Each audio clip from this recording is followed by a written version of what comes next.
Partiendo de la base que las remesas son una medida del fracaso que tiene un país para que sus connacionales, que los que nacieron ahí, generen riqueza, generen prosperidad, generen bienestar para sus familias. Creo también que es un tema que debemos seguir con mucho detalle, porque las remesas son, e insisto, en esta medida, son uno de los principales, si no el primero, el segundo, entrada de divisas al país. Y es siempre, además, un buen pretexto para platicar con mi querido y admirado amigo Carlos Serrano, quien es economista en jefe del BBVA México. Carlos, siempre es mi placer saludarte. Querido David, el placer siempre es mío. Muchas gracias por invitarme. Oye, querido Carlos, las remesas siguieron creciendo, pero a menor velocidad. Exactamente. Veníamos viendo crecimientos de doble dígito y con el dato que conocimos hoy, donde ingresaron en abril 5,000 millones de dólares, pues son crecimiento de 6.3%. Entonces, pues ya estamos viendo ya una desaceleración que me parece que va a continuar a medida que veamos mayor desaceleración en la economía de Estados Unidos. Va a ser un año bueno, creo que las remesas van a crecer, creo que van a crecer en torno al 10%, pero va a ser un ritmo menor que el 15% que vimos el año pasado, porque debido al ciclo de apretamiento monetario en Estados Unidos, pues poco a poco estamos viendo un mercado laboral que, si bien sigue fuerte, pues se desacelera, y esto incide en los envíos de remesas. Y bien, yo creo que lo dices muy bien, Carlos. Habíamos venido creciendo a un ritmo de 2 dígitos y ya venimos creciendo a la mitad. ¿Qué tanto tiene que ver que se acabaron todos los programas de apoyo gubernamental por el COVID? ¿Y qué tanto, como bien lo decías, tiene que ver esto que, pues, la economía de Estados Unidos, si bien está generando mucho empleo y ahí está generando un fenómeno muy parecido y raro como el mexicano, de que la gente está teniendo más empleo pero está teniendo menos salario? Creo que son ambos fenómenos, David. Por una parte, en efecto, el fuerte impulso fiscal que se dio en Estados Unidos en parte se traspasó a México, que por cierto fue un país donde no hubo una respuesta fiscal para enfrentar El único de los grandes del mundo. Es correcto. Afortunadamente, pues el impulso fiscal en Estados Unidos fue fuerte, los mexicanos fueron solidarios y parte de eso se traspasó a México, pero también habían crecido por el mercado laboral muy fuerte. Y ahora lo que vemos es que estos efectos se están diluyendo, ¿no? Ya no ha habido más impulso fiscal, poco a poco se están reduciendo los ahorros acumulados debido a estos apoyos, y también el mercado laboral, si bien sigue fuerte y con tasas de desempleo en niveles históricamente bajos, pues lo que vemos es que poco a poco el número de vacantes empieza a disminuir. Entonces esto me parece que se traslada, estos dos factores, en que las remesas siguen creciendo, sí, pero a un ritmo menor, y yo creo que este año vamos a estar en un dígito, ¿no? A diferencia de los crecimientos que ya mencionaba, que hemos visto en el 21 y el 22 de doble dígito. Y es importante que lo digas, porque de repente hay quienes están hablando de que está disminuyendo la migración porque hay quienes ya decidieron que ahora prefieren vivir el sueño mexicano, ¿no? Que suena mucho más a un discurso político, quizá un sueño, quizá una buena intención, pero que no está acompañado por la realidad ni por los contactos que tienen los agentes de migración de Estados Unidos con mexicanos. Al contrario, exactamente, David. Todo sugiere que la migración está aumentando, y aumentando de manera muy importante, después de que llevábamos más de una década con un fenómeno de migración neta cero. Es decir, si había algo de migración, pero se compensaba con los que volvían. Ahora habrá que esperar. Habrá que decirlo aquí, perdón que te interrumpa, es un poco decirlo de otra manera, es por cada mexicano que se iba regresaba otro, ¿no? Digamos. Es correcto, exactamente, lo dices muy bien, David. Ahora habrá que esperar a ver los datos oficiales de encuestas y censos, pero como bien dices, un indicador muy bueno que anticipa cómo va la migración son los encuentros fronterizos, y se han más que triplicado. ¿Eso qué es lo que sugiere, David? Pues que están saliendo muchos más mexicanos creo que ya dejaremos atrás esta etapa de migración neta cero y iremos a una positiva, porque muchos mexicanos han ido a incorporarse a un mercado laboral fuerte con mayores salarios. Entonces yo creo que lo que vamos a ver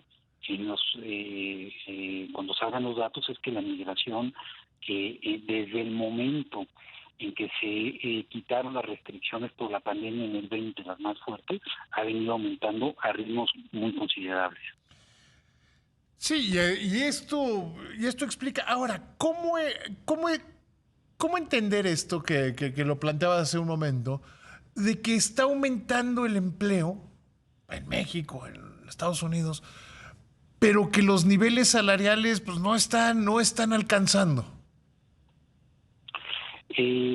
Porque es muy buen punto, David. Pues lo que estamos viendo es que a pesar de que está aumentando el empleo y que están aumentando los salarios, estamos ante un entorno inflacionario significativo, donde los salarios están creciendo pero menos que la inflación, y por lo tanto lo que estamos viendo es que decrecen los salarios reales.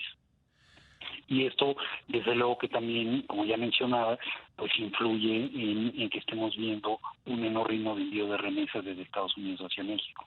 Sí, claro. Oye, déjame llevarte a otro tema, si te parece bien. Pues salen estas expectativas que hacen ustedes, los analistas, sobre el crecimiento de la economía.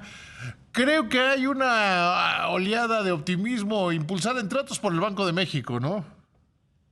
Sí, el Banco de México revisó ayer el crecimiento. Nosotros también lo habíamos hecho una semana antes. Sí. De hecho, nosotros lo llevamos a 2.4, que es muy similar al 2.3 que anunció el Banco de México ayer. Creo que esto se debe a dos factores. El primero, pues que lo que se esperaba es que la economía de Estados Unidos para estas alturas iba a estar ya o en contracción o en una desaceleración más severa, y ha sorprendido la resiliencia de esa economía, que sigue estando muy fuerte a pesar de tener el apretón monetario más pronunciado en los últimos 50 años. Entonces eso ha hecho que el sector exportador mexicano siga teniendo buenos resultados. Y segundo, el consumo en México ha tenido también un buen comportamiento, me parece que en parte debido al aumento de la masa salarial real. Entonces estamos viendo pues estas revisiones al alza en los pronósticos de crecimiento, que apuntan a un crecimiento en estos órdenes, ¿no? Nosotros tenemos 2.4, el Banco de México 2.3. Sí, ahora todo el mundo además todo el mundo anda como por ahí, ¿no? Exacto. Que hay que señalar mejor al esperado, sí, pero menor al del año pasado, que fue de 3.1%. Sí, o sea, es que si lo vemos, la economía pues va a terminar este sexenio con un crecimiento menor al 1% en promedio anual. Sí, y si la vemos per cápita, pues va a haber un decrecimiento, ¿no? Lamentablemente. Sí, o sea, lamentablemente la economía per cápita, es decir, lo que gana cada mexicano, va a ser menos que en 2018. Es correcto, per cápita va a ser menos que 2018, ¿no? Y entonces en ese sentido pues, será una pérdida, ¿no? Y lo dices muy bien, ¿no? El producto por cada mexicano va a ser menor al que había al inicio de la administración. Sí, que eso es verdaderamente preocupante. Yo creo que es una manera de medir, una de las maneras más eficientes, más eficaces de medir a un gobierno. Hoy mi bolsillo, porque si es el PIB per cápita, estamos hablando del bolsillo de cada persona, es menor, quiere decir que no está siendo un buen sexenio.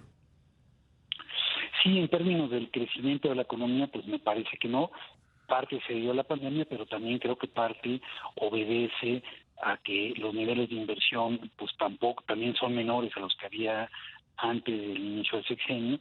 Creo que en parte esto se explica por un clima de incertidumbre en la inversión, y eso preocupa porque la inversión no solamente explica este crecimiento menor que estamos viendo ahora, sino que, como bien sabemos ahí, pues la inversión también es un determinante del crecimiento futuro. Entonces, si estamos con estos bajos niveles de inversión, pues no vamos a poder lograr tener mayores tasas de crecimiento en el futuro. Decías que fuimos el único país de los importantes que no usó programas fiscales, y somos el país que menos se ha recuperado de la pandemia.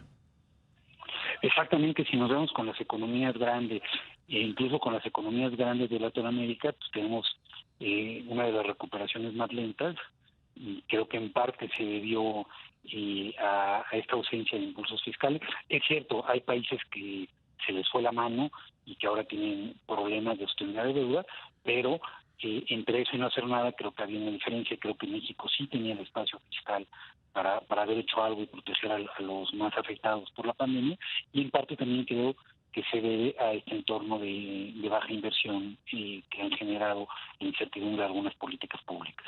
Te agradezco muchísimo, admirado Carlos. Te mando un abrazo, que te vaya muy bien. Otro de regreso, le agradecido soy yo. Muchas gracias. Buenas noches.